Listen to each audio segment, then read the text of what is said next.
Troisième partie du débriefing du Grand Prix d'Abu Dhabi, parce qu'il en méritait bien 3, puisqu'il a été tellement mouvementé. Quel Grand Prix!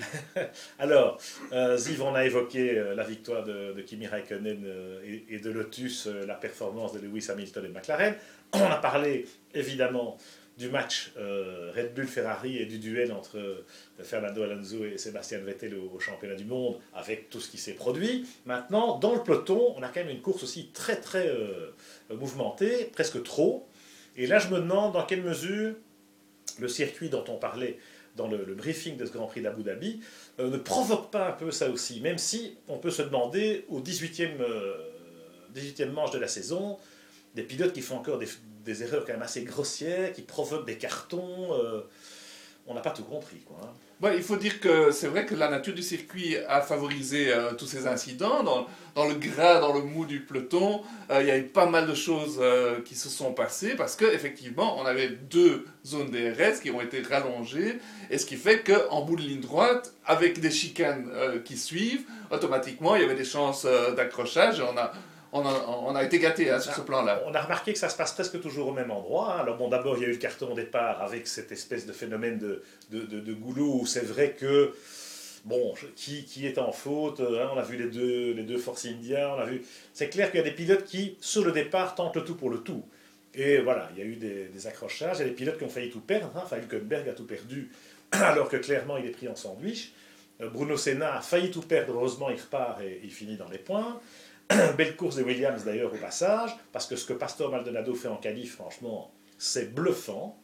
Comme souvent, Pastor, il a cette espèce de talent d'acrobate qui lui permet vraiment de se jouer. Ce qu'il fait en Q3, vraiment, c'est impressionnant. Lui, il est fantastique en qualification, il a cette vitesse inhérente qui est magnifique. Et puis bon, il faut souligner le fait que... Pour une fois, il va au bout. Il va au bout, il termine dans le top 5 pour la première fois depuis sa victoire de Barcelone. Bon, et c'est vrai qu'il s'est bien battu, parce que la Williams était un peu moins performante en course qu'en qualif, on s'en est rendu compte, mais il s'est bien battu sans, justement, tomber dans des travers qui étaient les siens il n'y a pas si longtemps, et qu'on a un peu trop vu dans le peloton. Alors, l'incident Rosberg-Karthikeyan, ça c'est encore autre chose. Je dirais que c'est un malentendu. C'est Karthikeyan qui veut sans doute trop bien faire en levant le pied pour faciliter la vie de Rosberg. Et puis voilà. Bon, moi je vais être sévère là, parce que moi je crois que Karthikeyan n'est pas au niveau. Enfin, je sais que toi tu l'aimes bien. Et c'est vrai qu'il est éminemment sympathique, mais. The fastest Indian in the mais world. bon, d'un côté, il n'arrive même pas à dominer de la Rossa, ce qui veut tout dire. Et puis. En début de saison, il avait fait une grave erreur qui avait coûté la 4e place à Vettel, je crois, en Malaisie. Et donc maintenant aussi, c'est une grave erreur qui aurait pu faire un blessé. Oui, c'est vrai que et donc, je me demande, ça fait peur. Bon, Karthikeyan, je trouve que... Alors, en parlant des HRT, tant qu'on y est, on a eu une course d'enfer derrière entre les Caterham et les Marussia. Coup de chapeau à Charles Pic pour sa performance en qualification. Il n'a pas eu de chance en course, mais en qualif... Il a dominé Globe, mais oui. Il a vraiment montré qu'il valait mieux qu'une Marussia.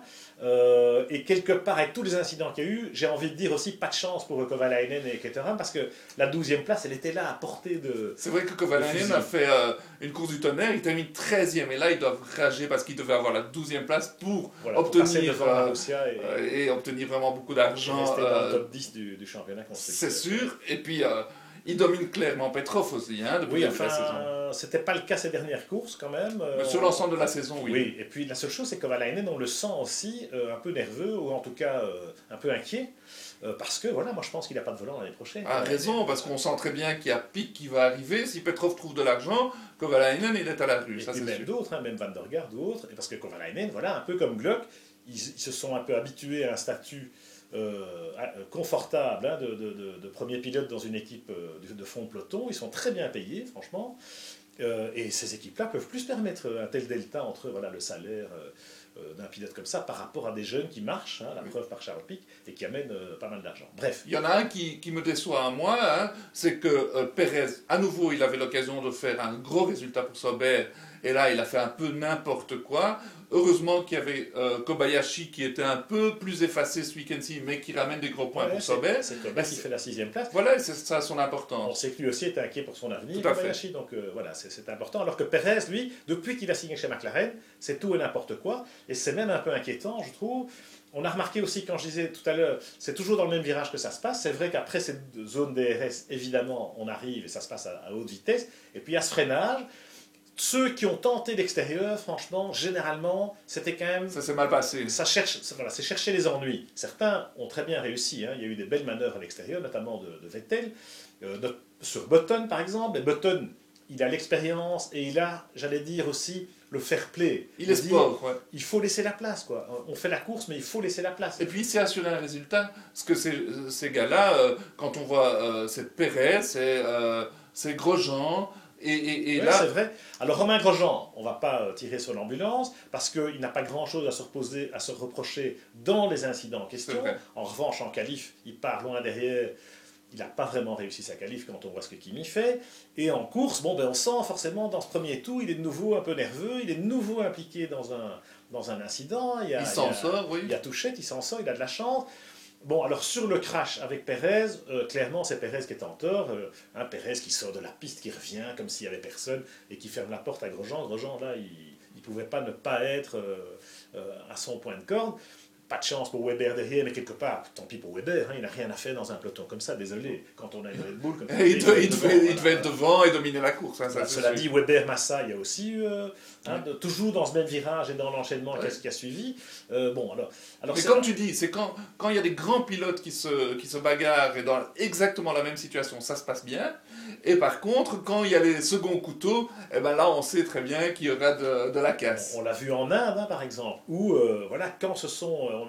la fin du premier tour, là, le bout de ligne droite, on avait quand même 4-5 voitures de front, mais c'est les 4-5 meilleurs qui sont devant et la connerie, ils ne la font pas. Derrière, les petits jeunes, évidemment, ils sont un peu plus foufou, et ça nous a valu quand même pas mal d'incidents, 2 safety cars, une course tout à fait décousue. Donc moi, franchement, je raffole pas de ce genre de course et de ce genre de circuit, parce que une des raisons pour lesquelles ces incidents se produisent aussi, c'est que les dégagements sont tels que finalement, des erreurs ne sont pas pénalisantes. Et Perez, il va au pâquerette, et il revient comme si de rien n'était en gardant sa vitesse. Mais c'est pour ça qu'il faut être sévère envers Perez, et je me demande si... il a eu un stop and go, mais peut-être c'est pas suffisant. Mais moi, je ne cache pas mon plaisir, j'ai une course magnifique, j'ai adoré ce circuit, je dis waouh pour les installations. Le circuit aussi, ça a vraiment de la gueule. Le circuit, il est beau, on a eu une course magnifique, on a eu des incidents, c'est de la course automobile, hein. Moi j'ai envie d'en voir un peu de temps en temps. Oui, bien sûr, et puis ça donne une chance un peu au second couteau de marquer des gros points et de montrer ce qu'ils valent. Ricciardo qui termine à nouveau dans les points. Et donc moi je me suis amusé, vraiment c'était génial. Hein, voilà. Eh bien, c'est vrai que c'est une belle pub pour la F1, parce que c'est du spectacle. Moi, je suis un peu plus un puriste, donc parfois j'aimerais bien que les performances représentent plus une valeur sportive intrinsèque. Mais c'est la course, on s'en réjouit. Prochain rendez-vous, ce sera sur un autre circuit, à mon avis, autrement plus spectaculaire. Oui, ça promet aussi, voilà. Parce qu'il a l'air beau. On en reparle dans le briefing du Grand Prix des États-Unis la semaine prochaine sur FAI TV.